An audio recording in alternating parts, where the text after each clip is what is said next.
നമസ്കാരം,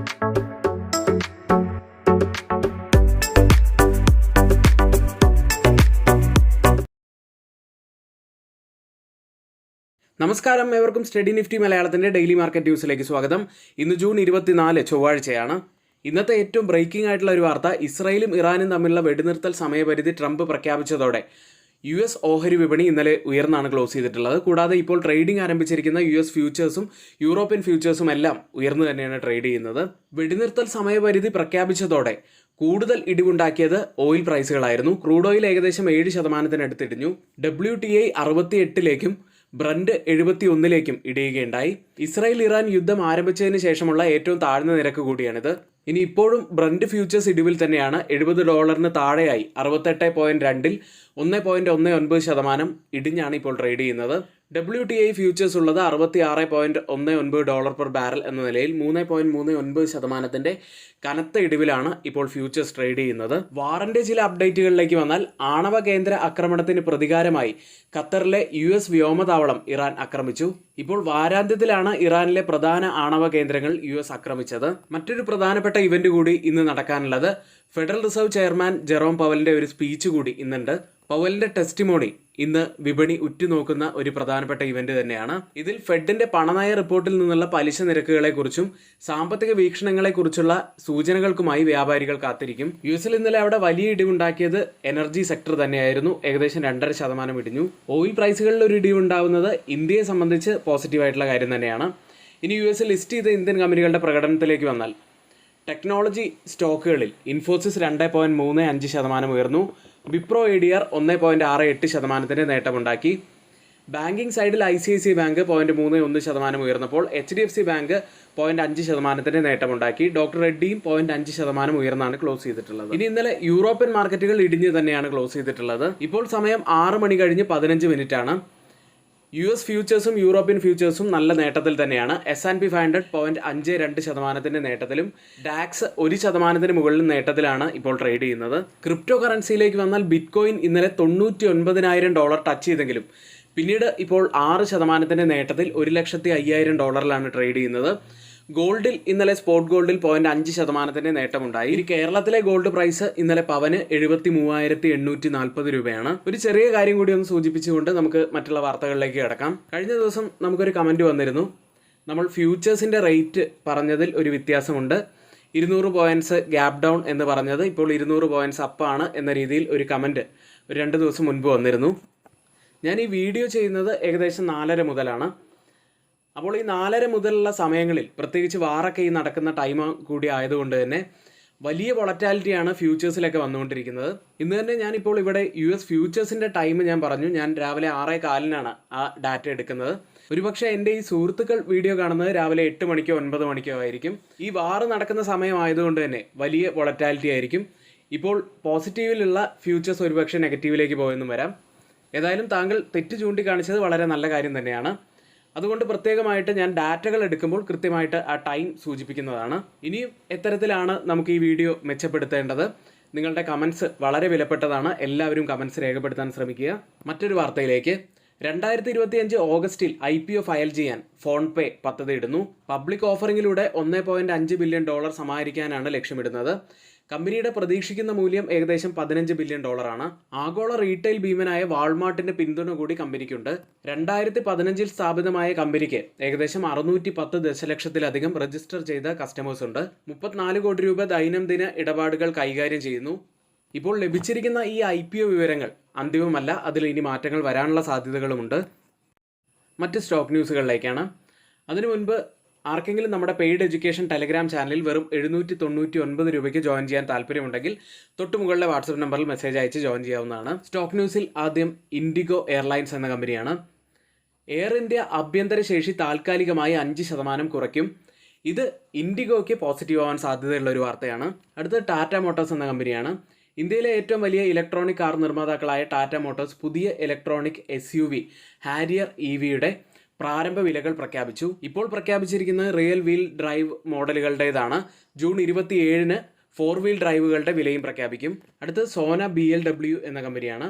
Jeffrey mark ഓവറിനെ പുതിയ ചെയർമാനായി ബോർഡ് തിരഞ്ഞെടുത്തു. അടുത്തത് Devyani International company. Sky Gate Hospitality Private ലിമിറ്റഡിലെ തങ്ങളുടെ 80.72% ഓഹരിയിൽ നിന്ന് 86.13% ഓഹരിയായി ഉയർത്തിയിരിക്കുന്നു. പുതുതായി കമ്പനി നിക്ഷേപിച്ചത് 106.25 കോടി രൂപയാണ്. അടുത്തത് HG ഇൻഫ്ര എഞ്ചിനീയറിംഗ് എന്ന കമ്പനി മുംബൈയിലെ നേവൽ ഡോക്യാർഡിലെ ഒരു പ്രൊജക്റ്റിനായി മിലിറ്ററി എഞ്ചിനീയറിംഗ് സർവീസ് ഏറ്റവും കുറഞ്ഞ ലേലക്കാരനായി HG ഇൻഫ്ര എഞ്ചിനീയറിംഗിനെ തിരഞ്ഞെടുത്തു.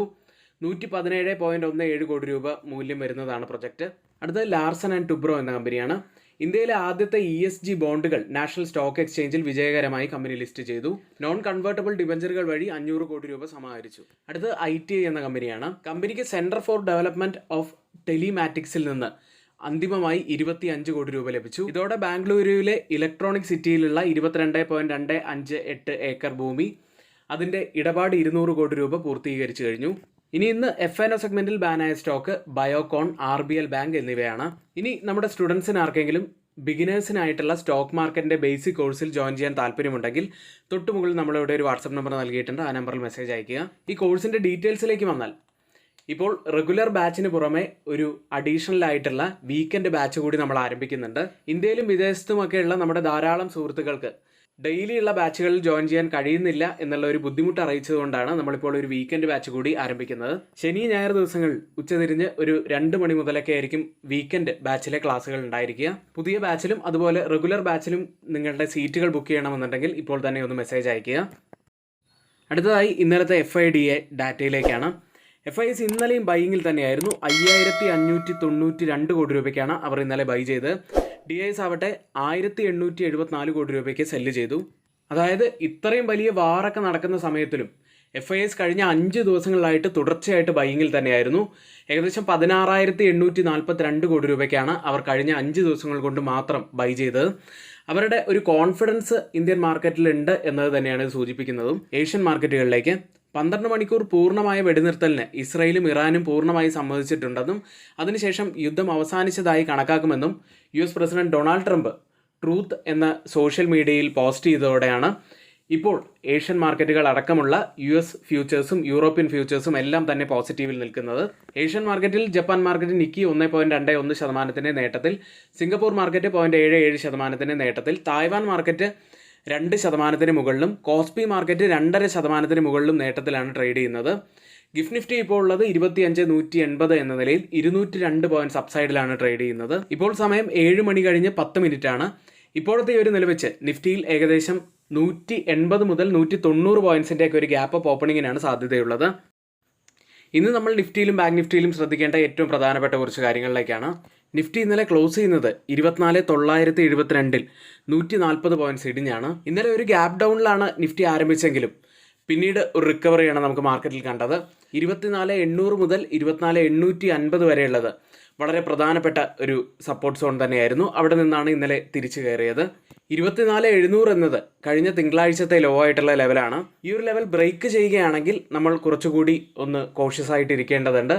ഒരു ക്രൂഷ്യൽ ആയിട്ടുള്ള ഒരു സപ്പോർട്ടായിട്ട് നമുക്ക് അതിനെ കാണാവുന്നതാണ്. കൂടാതെ നിഫ്റ്റി 25,000 എന്ന മാർക്ക് ഇന്നലെ ടച്ച് ചെയ്തെങ്കിലും അവിടെ സസ്റ്റെയിൻ ചെയ്യാൻ കഴിയാതെ പിന്നീട് ക്ലോസ് ചെയ്യുന്നത് 24,972 ഈ കഴിഞ്ഞ 2 ദിവസങ്ങളിലും വലിയ രീതിയിലുള്ള നെഗറ്റീവ് വാർത്തകൾ ഉണ്ടായിരുന്നിട്ടും നിഫ്റ്റിയിൽ ഫോം ആയത് ഗ്രീൻ ക്യാൻഡിലുകൾ തന്നെയായിരുന്നു. അതൊരു പോസിറ്റീവ് സൈനായിട്ട് കാണാം.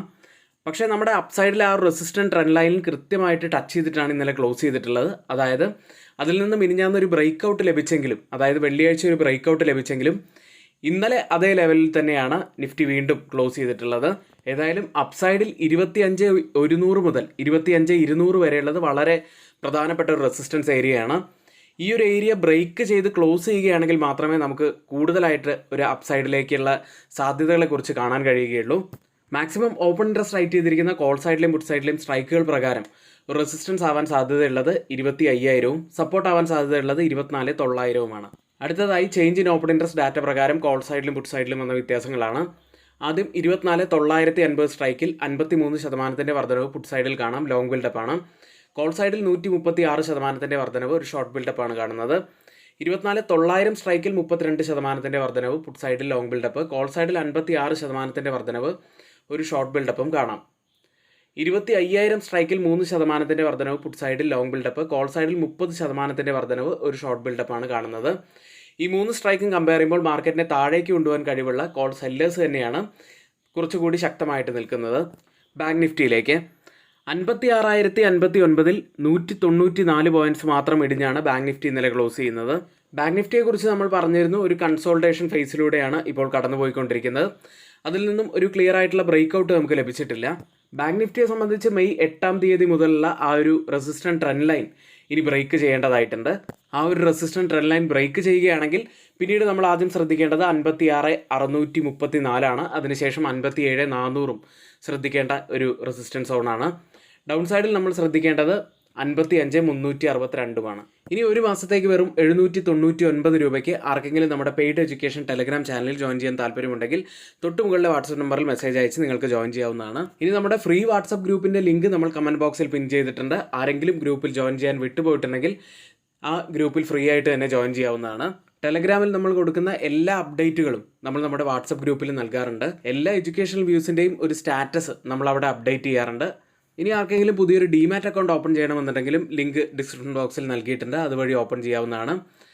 ഇന്നിവിടെ നമ്മൾ പറഞ്ഞ എല്ലാ കാര്യങ്ങളും ഏറ്റവും ഓതറൈസ്ഡ് ആയിട്ടുള്ള സൈറ്റുകളായ Money Control, Mint, Reuters, CNBC, Financial Express തുടങ്ങിയ മാധ്യമങ്ങളിൽ നിന്നാണ് എടുത്തിരിക്കുന്നത്. മറ്റുള്ളവയെല്ലാം നമ്മുടെ വ്യൂസ് മാത്രമാണ്, ഒരിക്കലും അത് റെക്കമെൻഡേഷൻ അല്ല. നിങ്ങളുടെ എഡ്യൂക്കേഷണൽ പർപ്പസിന് വേണ്ടി മാത്രമാണ് ഷെയർ ചെയ്തിട്ടുള്ളതും. എങ്കിൽ ഇന്നത്തെ ഈ വീഡിയോ ഇവിടെ പൂർത്തിയാവുന്നു. ഏവർക്കും നന്ദി.